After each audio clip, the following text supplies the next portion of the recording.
Soundstripe.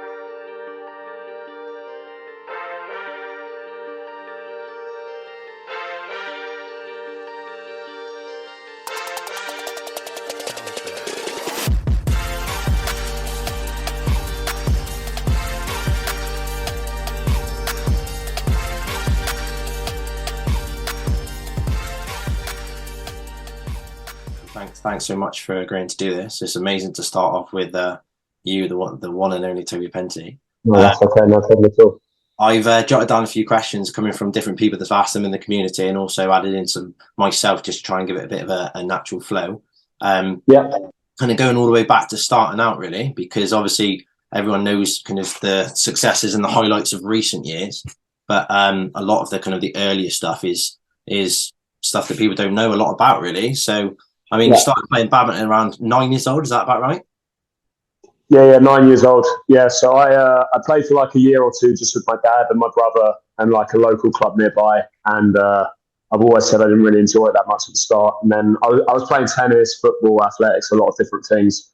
And then from then I just kind of started one by one. I kind of moved away from each one. I came back to badminton, and then it kind of started from there, really. But I was, a lot of these people, a lot of the younger players nowadays, they're kind of, even back in my day, they're kind of, top of the junior ages from like under 11, under 13, and that wasn't really the case for me. So it was quite a gradual process in terms of going up the sport, and also in terms of actually it being the sport that I pursued longer term. Was there a particular moment where you're like, I'm actually going to be a professional player? Like, was it kind of like a click, or was it just like a gradual, let's just see where things go? Yeah, I think it was always a little bit of a gradual thing. I think I kind of dreamed of it more when I was like 15, 16, when I was doing well enough that everything was kind of going in the right trajectory in terms of there wasn't really much downwards progress. Like, obviously there'd be times in training where it still wasn't amazing. You'd still lose a little bit and stuff like that. But in general, like tournament wise and things, like it was progressing very quickly, and it kind of made me think, well, maybe I can. I mean, there was nothing else that really interested me. I was so drawn to the sport and the environment I was in Wimbledon and stuff, and I just loved being around the older players and seeing what they were doing, and like trying to challenge them, and like kind of looked up to them within my own space. So yeah, I guess it was the dream of doing it, but also just being one of the boys who was here as an older player as well, was just something that I found quite cool.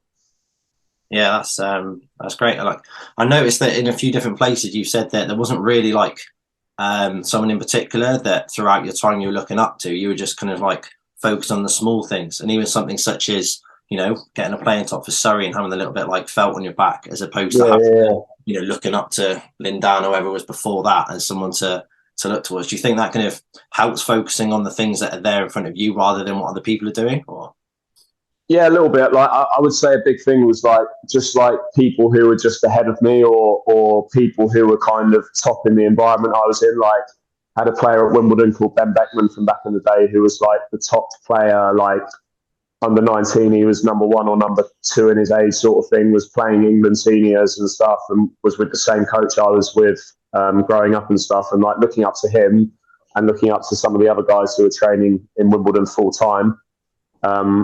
That was the thing I looked up to. And then when I went to Milton Keynes, I had people like Raji Gusev, Kieran Merrilees, Carl Baxter, and it's like those are the next people you start to look up to a little bit. And obviously it changed a little bit when some leave the sport and stuff and the people you're around. But I definitely think I've always been, for me personally, I'm a product of the people I'm around in my environment. I feel like I take a lot from those things and the people I'm around. I try and take the really good bits I see from people and try and add that to myself a little bit. And that's hard work. So, I was never, I think it came from like a day-to-day process of the people I was around instead of someone I saw on the TV or something like that. I think like you're kind of talking about there. Did you like set yourself little targets then along the way, or were they set for you? Like, how does it work being someone in the pathway for kind of the England and the GB setup? I mean, I would say in my own mindset, looking back, like there were specific targets to kind of get funding and be on what was then like the old GB Sport UK funding and stuff. But for me, it was just look at the next sort of level of players who are above me and challenge them. I think I had it really nice in that it was never like it didn't feel like I was trying to keep people from going past me. It was like I was trying to I wasn't too worried about looking at what was behind me. I was always focused on what was above me. And that was always the healthiest way for me to look at it, whether that be the people I was training with. I mean, I was lucky that I trained with a lot of older players, so it kind of felt like I was picking one off at a time. But I was never doing it in a way to kind of get one over. I just wanted to be as good, if not better.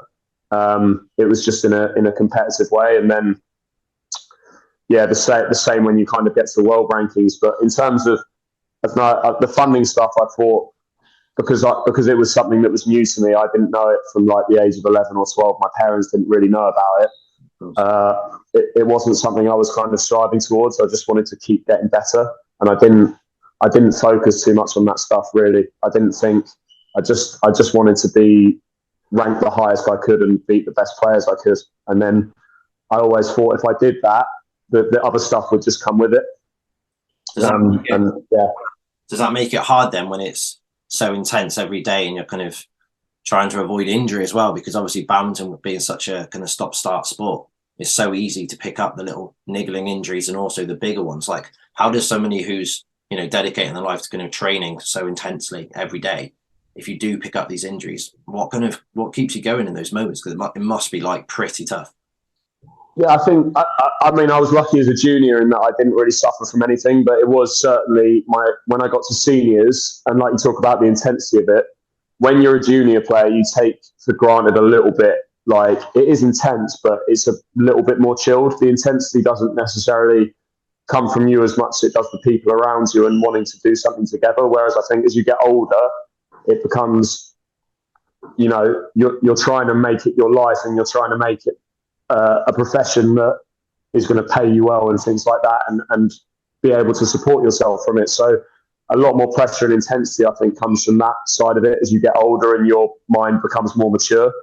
I think the injury stuff is difficult because for me, injuries always seem to occur when I felt like I was in a really good patch of momentum, and then an injury would come and it would slow me down again. And that was the biggest crippler, I think, for me in my sort of early 20s to mid 20s, was I got a lot of injuries when I was starting to build up again.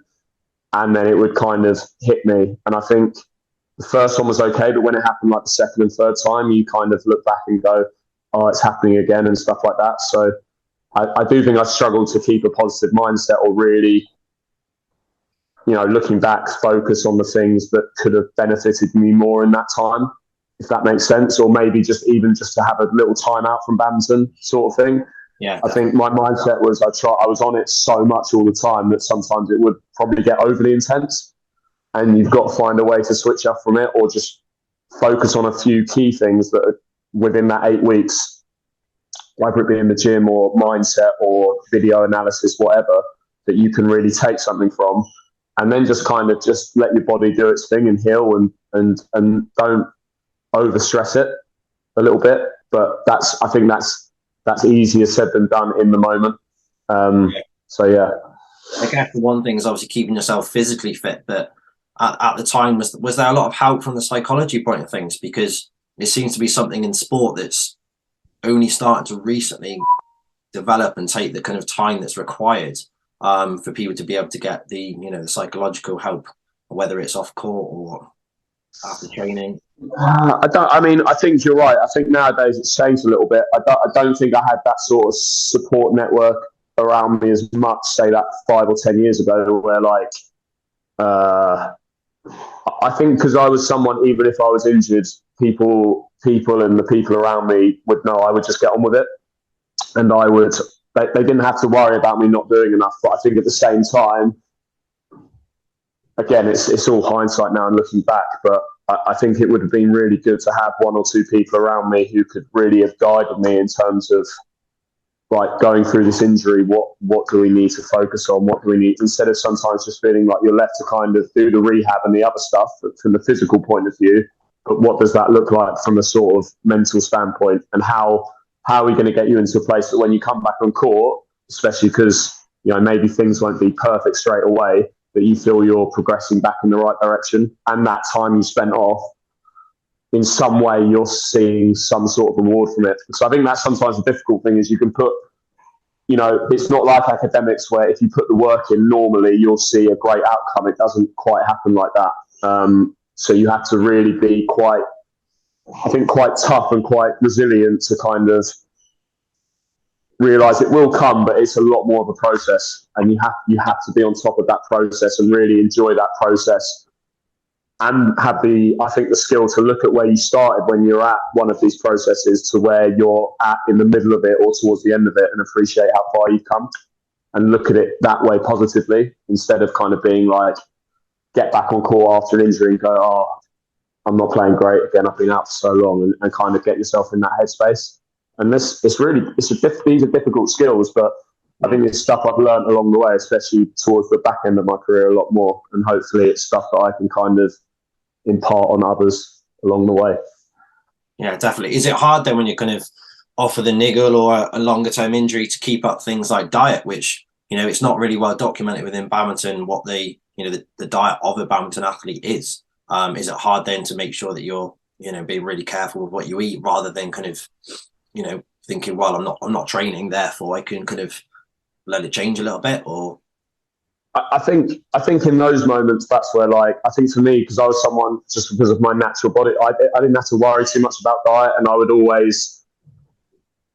always aware of what I was eating, and but I think again, it's okay in those points to kind of shut it down a little bit, and not, like, for me was not to over analyze it and be like, oh, I can't do this and I can't do that. Actually, this is maybe the time where I can let myself go, not let myself go, but be a little bit more chilled out, because, you know, then I can be on it a bit more. I think no matter whether you're just doing a day-to-day job or whether you're an athlete, like, you need a balance, and that's the same in your diet, the same in everything. Because otherwise it can just start to overtake you, and you start getting into routines that naturally maybe aren't healthy for you, or, you know, you're kind of inside your own head about it.